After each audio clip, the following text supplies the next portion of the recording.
I think moving in from balancing being a dad and work to also the relationship with your partner or your spouse as well, right? So what are the learnings that you would like to share? Because we also have a question related to that, which is saying that what would you like to tell younger dads? What's your advice on how they stay engaged and active member of the family as we are witnessing more divorces, more separations in families?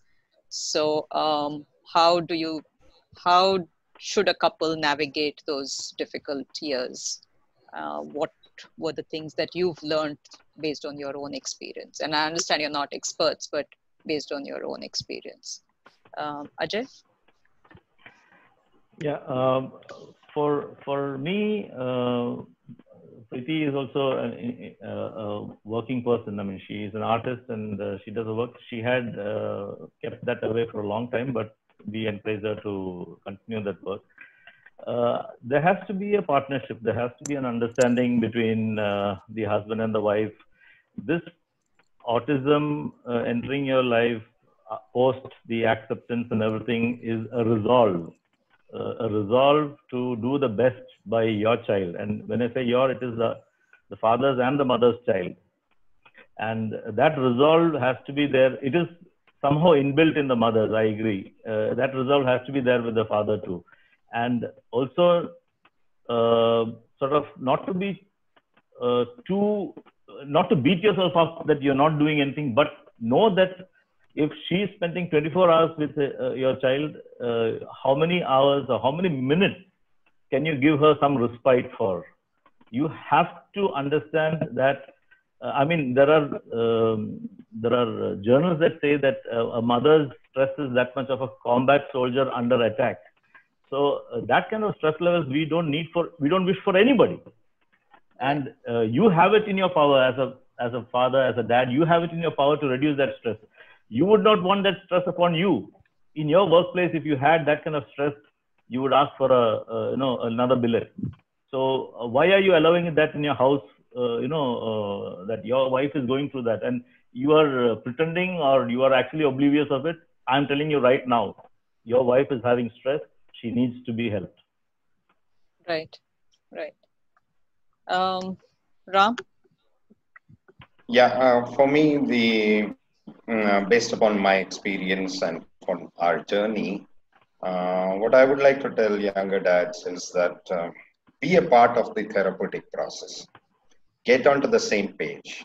Get onto the same page with your wife. Understand what is the disability about. Both of you should be talking in the same language. There should not be a gap between. And then also get to know, try to spend more time in trying to understand, sort of like discuss the abilities and the challenges of your child together, because it's a partnership.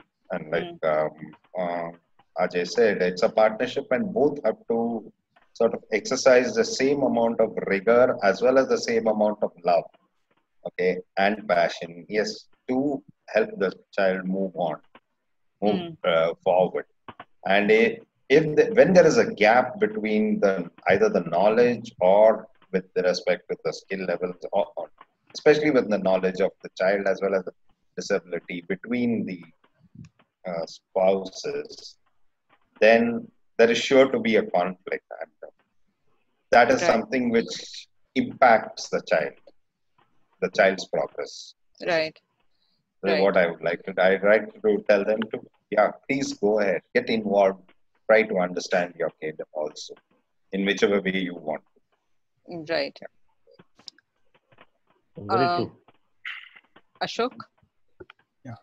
In my case, I think best thing, my father-in-law had made a statement initial stage when we were in the mode of denial, unacceptance, stress, and this thing, that this child has come to you because God has thought that you people are capable of going to be capable of taking care of this child. And yes, then we thought that this is our child and he's accepted the way he is. And from that on, we moved on. Yes, there is a balance. There has been conflict. There has been argument. Everything is there like any other family. But ultimately, the child becomes a final goal. Yes, we enjoyed our own profession. We had like every couple. We also had some arguments and other things. But ultimately, when child comes, we come together. We discuss the things, and we help each other for betterment of a child. That's how we move on. Okay, thank you.